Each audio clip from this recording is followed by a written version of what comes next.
The whistle of the westbound Pacific cuts through the howling Colorado wind like a knife, its sound almost lost in the fury of the blizzard raging outside. Inside car number 3, passengers huddle deeper into their coats as the train rocks violently through the mountain pass. Ice crystals form on the windows, and the small coal stove at the end of the car struggles against the bitter cold seeping through every crack and joint. Patrick Murphy pulls his threadbare coat tighter around himself and glances at his 3 children pressed close beside him on the hard wooden bench. 12-year-old Mary cradles baby Grace, humming softly to keep her calm, while 8-year-old Tommy presses his face to the frosted window, watching the endless white wilderness roll past. "Da, how much longer?" Mary whispers, shifting Grace to her other arm. The baby whimpers softly, cold despite the worn blanket wrapped around her. "Not long now, sweetheart," Patrick lies gently, though he knows they're still hours from any real town. His calloused hand touches the precious envelope in his coat pocket, the train tickets that represent their last hope, their passage to a new life in California, where his brother Sean promises work in the orange groves. 3 months ago, they'd lost the farm outside Denver. A drought had taken the crops, and the bank had taken everything else.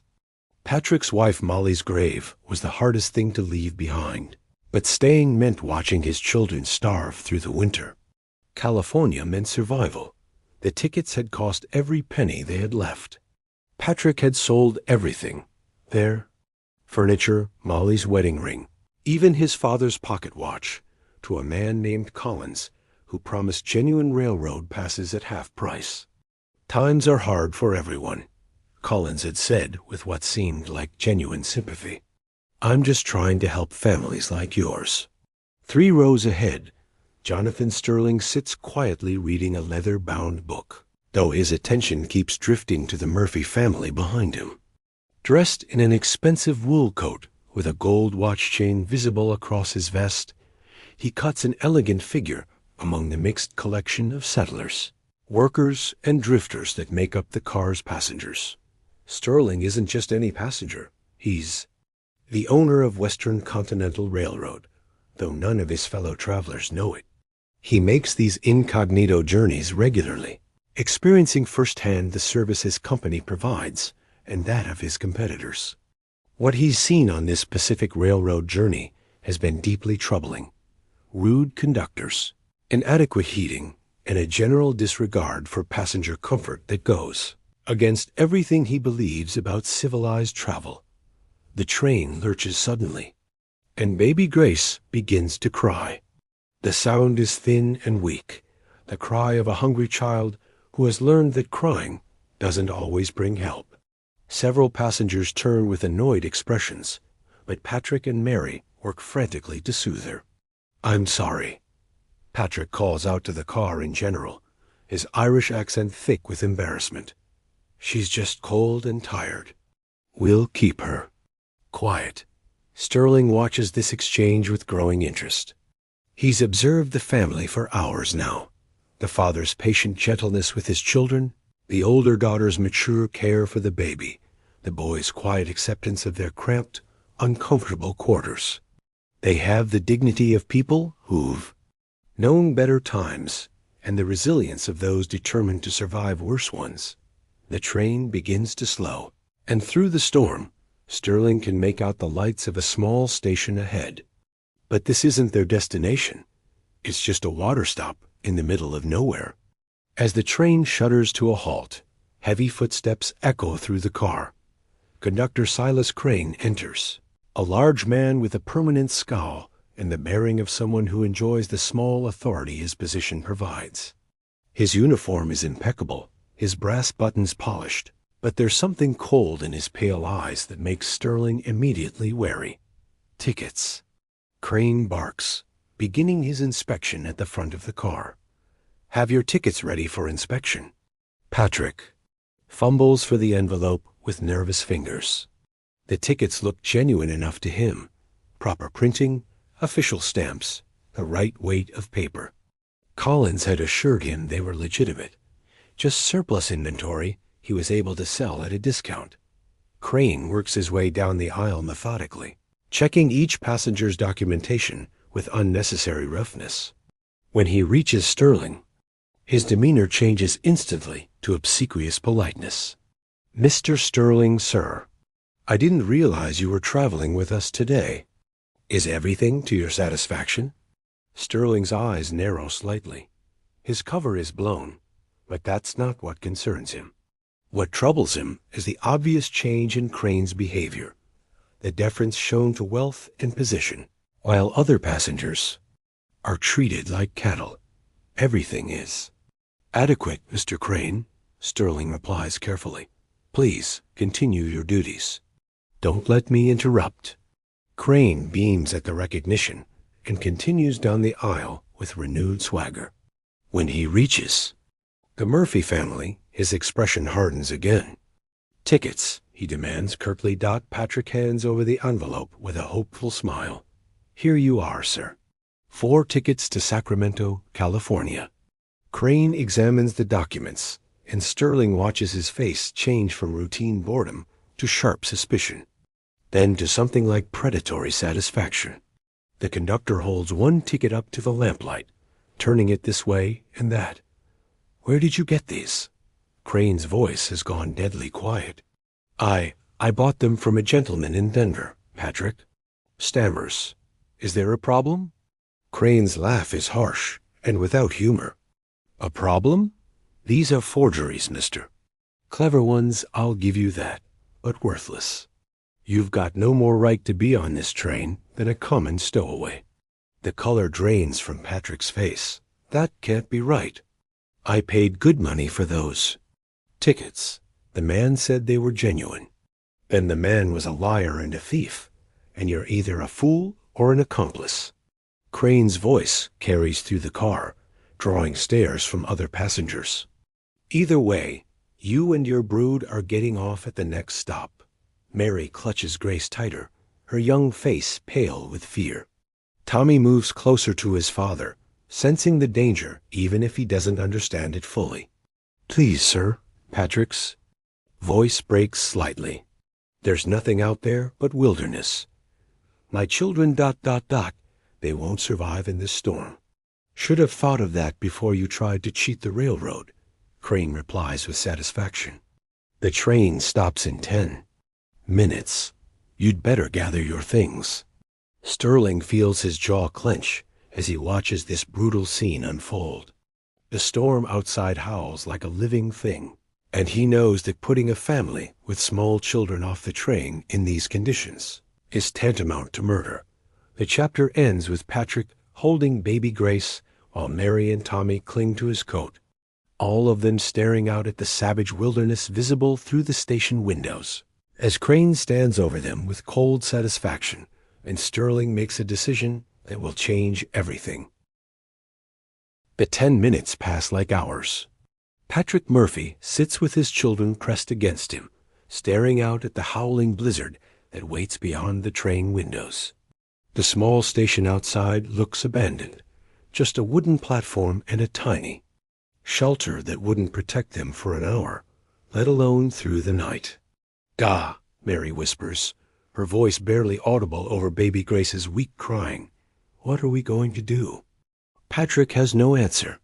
His mind races through impossible options. He could offer Crane his wedding ring, but he'd already sold it for the worthless tickets. He could promise to work for the railroad to pay off the fare, but Crane seems to take pleasure in their suffering, not interested in solutions. Other passengers shift uncomfortably in their seats. A few look sympathetic, but none speak up. This is the frontier, where survival often means minding your own business and not crossing those in authority. Sterling watches it all with growing fury. He's seen enough of Silas Crane's character in these few minutes to know exactly what type of man he's dealing with. A petty tyrant who uses his small power to humiliate those who can't fight back. "Time's up," Crane announces loudly, clearly enjoying his moment of authority. "Off the train, all of you." Patrick stands slowly, baby Grace in his arms. and begins gathering their few possessions. A worn canvas bag, a faded quilt that belonged to his late wife, Tommy's small wooden horse carved by his grandfather. Everything they own in the world fits in his two hands. "Please," Patrick tries one last time, his pride finally breaking. "I'll do anything. I'll work for the railroad. I'll pay double when we reach California. Just don't put my children out in this storm."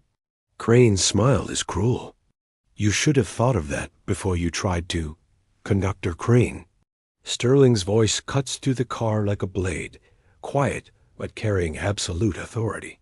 "I'd like to speak with you for a moment." Every head in the car turns toward the well-dressed gentleman who has been sitting so quietly. Crane hurries over, his demeanor instantly shifting back to obsequious politeness. "Of course, Mr. Sterling. How can I help you?" Sterling stands, his full height and bearing making him an imposing figure even in the cramped train car. "I've been observing your interaction with this family. Tell me, what's the standard railroad policy for passengers traveling with fraudulent tickets?" Crane straightens, pleased to show off his knowledge to such an important man. "Well, sir, company policy is clear. Passengers without valid tickets are removed at the next available stop, regardless of circumstances. Can't make exceptions, or every vagrant would claim hardship." "I see." Sterling's expression remains neutral, but his eyes are ice cold. "And what about company policy regarding treatment of passengers who can afford to purchase legitimate tickets?" "On the spot? Well, that's different, of course. If someone can pay the full fare, excellent." Sterling reaches into his coat and produces a leather wallet thick with bills. "Then there should be no problem. I'm purchasing tickets for the Murphy family to Sacramento. First-class accommodations." The car falls dead silent, except for the wind outside. Crane stares at the money, then at Sterling, his mouth opening and closing like a fish out of water. "Double quote, sir. That's very generous, but the first-class car is full, and besides, then we have a more elegant solution." Sterling's voice carries the quiet confidence of a man accustomed to being obeyed. "I'm purchasing the entire first-class car for my exclusive use. I'll be inviting the Murphy family to join me as my guests." Patrick Murphy stares in disbelief. This stranger, this well-dressed gentleman who doesn't even know their names, is offering to save his children's lives without asking for anything in return. Crane's face goes through a series of expressions: confusion, calculation, and finally frustrated anger as he realizes he's been outmaneuvered. "Mr. Sterling, surely you don't want to travel with ... These people, they're clearly not your social class." The temperature in the car seems to drop 10 degrees. Sterling's voice, when he speaks, is quietly dangerous. "Mr. Crane, are you suggesting that I don't know my own mind? Or perhaps you're implying that you have the authority to refuse a paying passenger's legitimate request?" Crane realizes he's walked into a trap. Refusing Sterling's money would be professional suicide, but accepting it means losing face in front of the entire car, and worse, being forced to help the very people he'd been tormenting. "Of course not, sir. I just thought you thought incorrectly." Sterling turns to Patrick, his manner warming considerably. "Mr. Murphy, I believe? Would you and your family care to join me in more comfortable accommodations? I find I prefer traveling with people of character rather than those who mistake cruelty for authority." Patrick's throat works soundlessly for a moment. Finally, he manages to speak.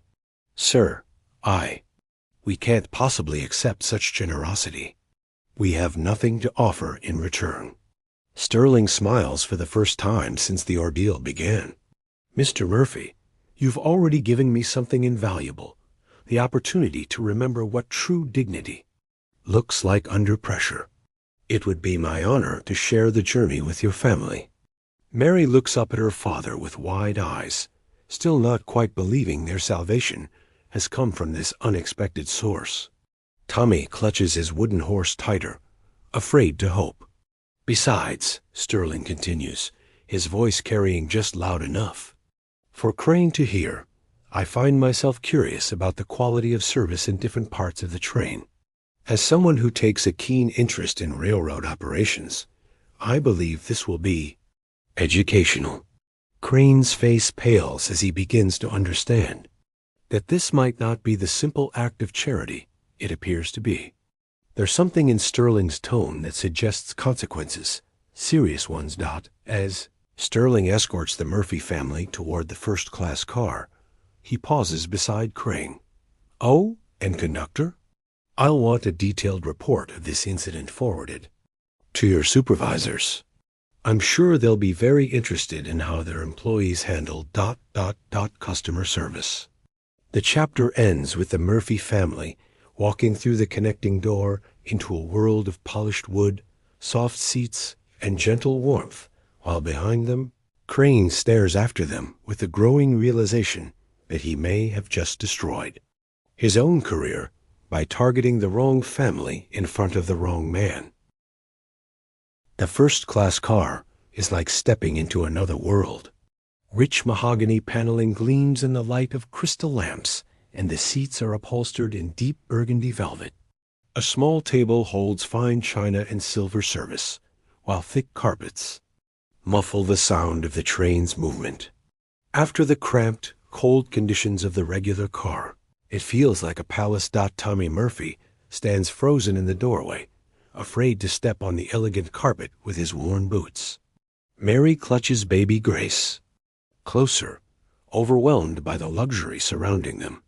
Patrick removes his hat, his weathered hands trembling slightly. Please, make yourselves comfortable, Sterling says warmly, gesturing to the plush seating. There's hot coffee, and I believe the porter can arrange some warm milk for the little one. But instead of sitting, Patrick remains standing, his face a mixture of gratitude and deep discomfort. Mr. Sterling, sir, this is too much. We don't belong in a place like this. Sterling studies the proud Irishman's face, recognizing the struggle between desperate need and fierce dignity. It's a battle he's seen before. Good people who've learned that accepting help often comes with a price they can't afford to pay. Mr. Murphy, Sterling says gently, settling into one of the chairs himself to make the gesture less formal. May I tell you something about belonging? I've traveled in luxury cars with men who had all the money in the world and the manners of wild animals. And I've met simple working people with more genuine character than any boardroom in New York. Class isn't about your surroundings. It's about how you treat others when you have power over them. As if summoned by his words, the first-class porter appears, a dignified black man named Samuel, who moves with quiet efficiency. His eyes take in the Murphy family's humble appearance without judgment. Mr. Sterling, how may I assist you? And your guests? Samuel will need some warm milk for the baby, and perhaps some of those excellent sandwiches for the children. They've had a long journey. As Samuel prepares the refreshments, Sterling turns his attention to the children. Tommy has finally ventured far enough into the car to examine a small mechanical clock on one of the tables, his eyes wide with wonder. Do you know how that works, Tommy? Sterling asks. The boy looks up shyly, then nods. Springs and gears, sir. Like the ones in my D's old pocket watch. His face falls slightly at the mention of the sold timepiece. Very good. You have a mechanical mind. That's a valuable thing. Sterling opens the clock's case, showing Tommy the intricate workings inside. My father always told me that understanding how things work, really work, is the key to building something meaningful in this world. Mary, meanwhile, has settled into one of the chairs with Grace, who has finally stopped crying in the warmth of the heated car.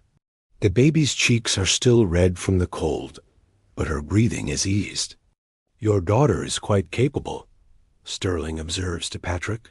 It takes real skill to care for a baby under such difficult circumstances. Mary's been the little mother since ... Patrick's voice catches slightly. Since my wife passed, she's had to grow up faster than any child should. Sterling nods soberly. He's seen enough of the world to know that frontier life forces children into adult responsibilities far too early. And yet she still has time to be gentle with her little sister. That speaks well of how she was raised. Samuel returns with a tray of food, delicate sandwiches, warm milk in a china cup, and even some small cakes that make Tommy's eyes widen with delight. But when offered the food, Patrick hesitates again. Sir, we truly cannot accept all this. We have no way to repay such kindness. It's Sterling's turn to pause, recognizing that this moment requires careful handling. Patrick Murphy's pride isn't vanity. It's the dignity of a man who's worked hard all his life and has never been a burden to anyone. Taking charity, even from someone who can clearly afford it, goes against everything he's been taught about being a man and a father. Mr. Murphy, Sterling begins carefully, may I share something with you? I wasn't always wealthy. My father was a railroad worker, a good man who taught me that the measure of a person isn't what they have, but what they do with what they're given. He moves to the window, looking out at the storm still raging outside. When I was Tommy's age, our family faced a winter much like this one. We'd lost everything to a business failure. It wasn't my father's fault, but we bore the consequences just the same. The Murphy family listens intently as Sterling continues. A stranger helped us then, a railroad supervisor who saw my father's character and gave him work when no one else would. Not charity, but opportunity.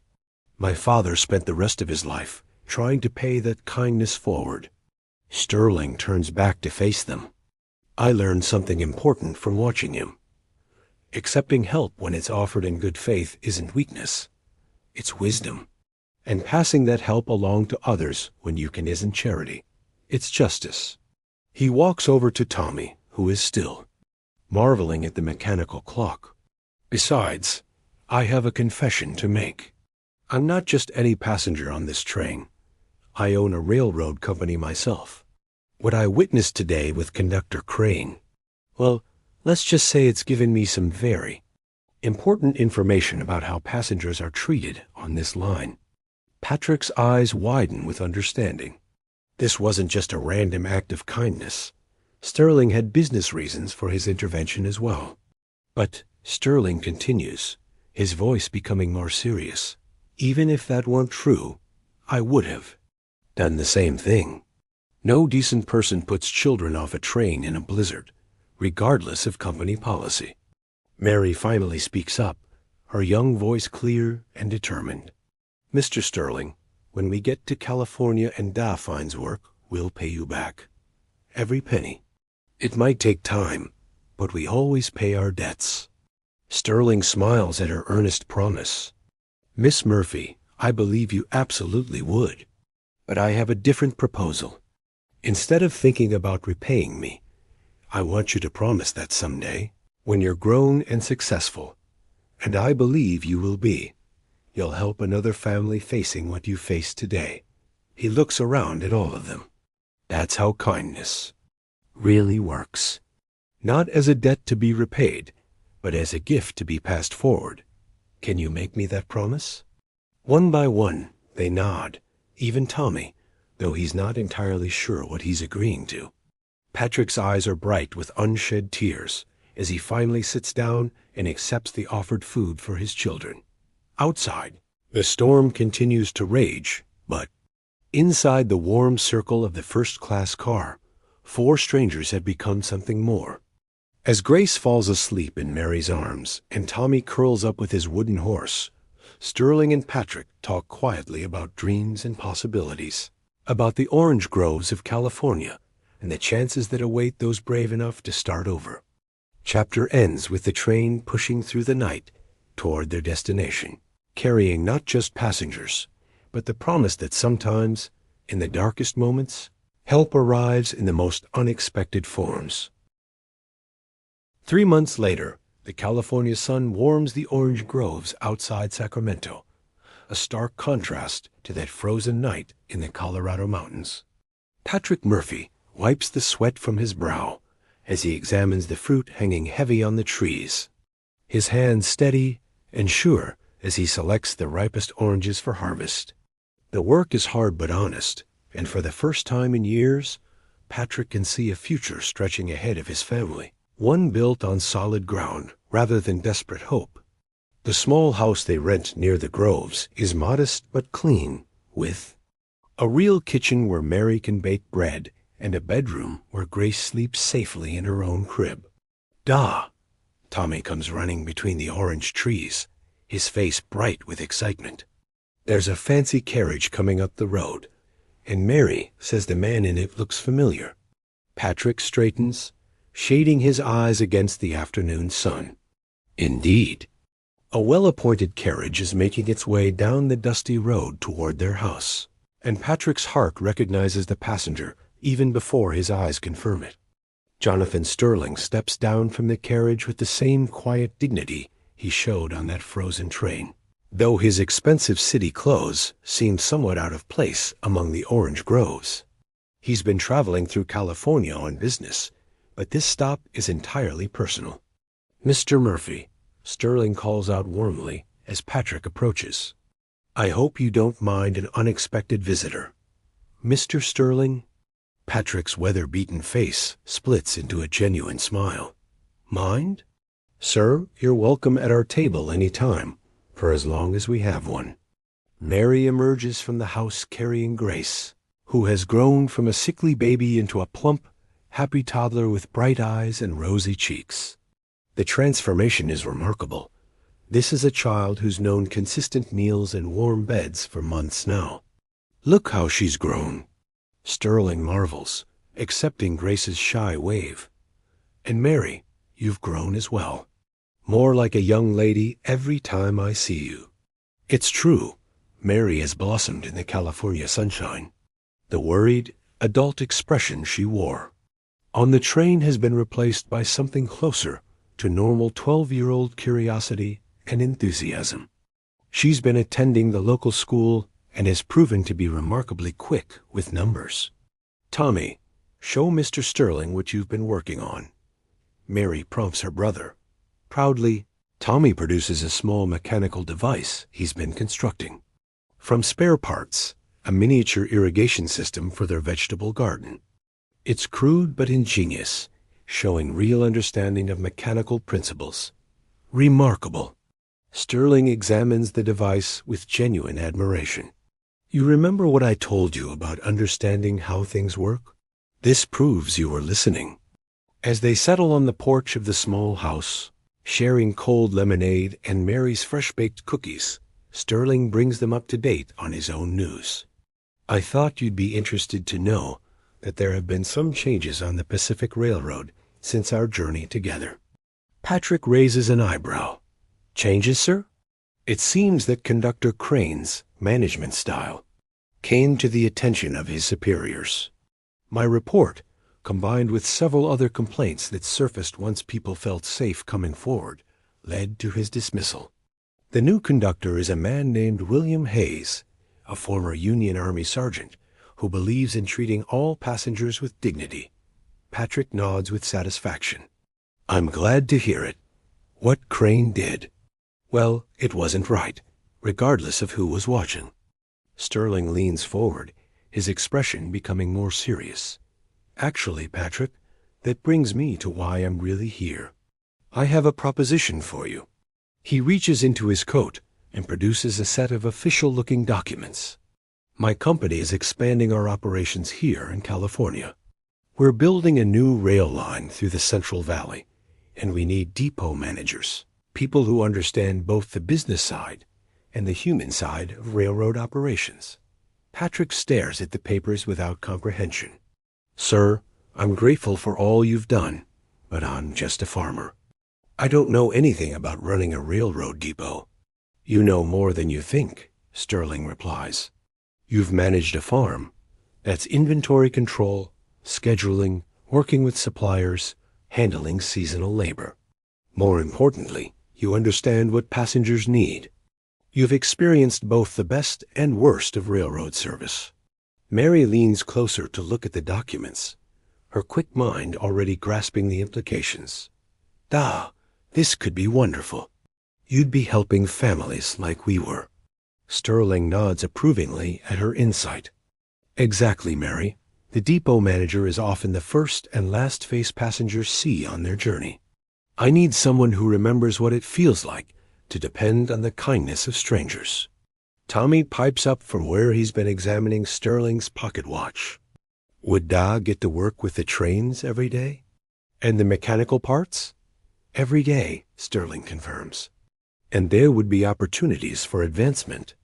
Eventually, for someone with the right aptitude, there could be positions overseeing multiple depots or even helping design more efficient operations.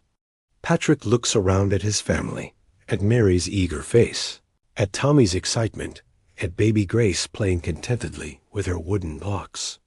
The orange groves have been good to them, but this could be something more.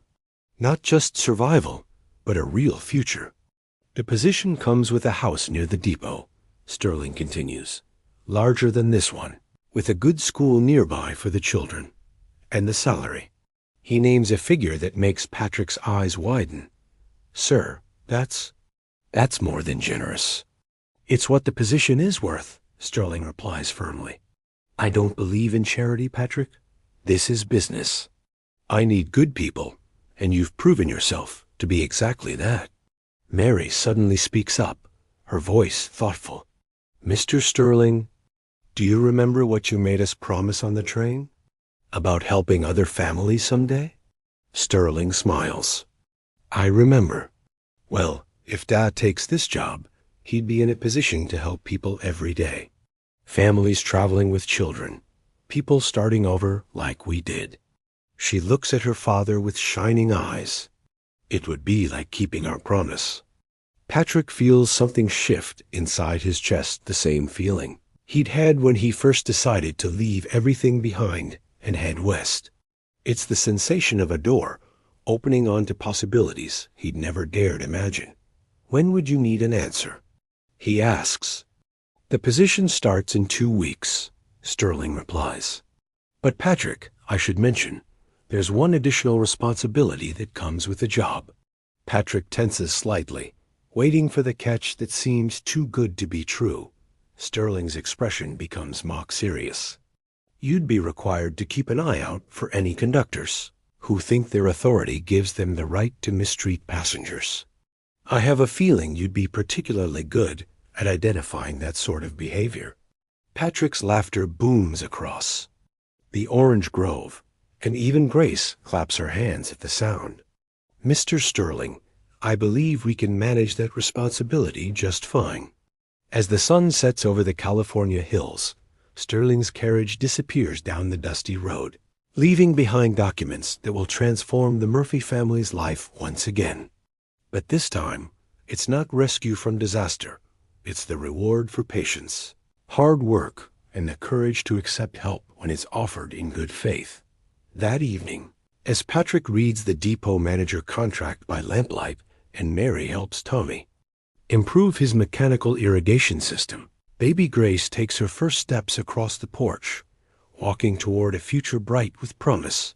In a land where kindness can grow into opportunity, and strangers sometimes become the architects of destiny. The story ends 6 months later, with Patrick Murphy standing on the platform of the new Sacramento Valley Depot, helping a young family with crying children board the westbound train. His uniform is pressed, his manner is confident, and his smile carries the warmth of someone who remembers exactly what it feels like to need help from a stranger. In the distance, a train whistle echoes across the valley. The sound of journeys beginning, dreams taking shape, and the endless possibility that waits for those brave enough to believe that tomorrow can be better than today.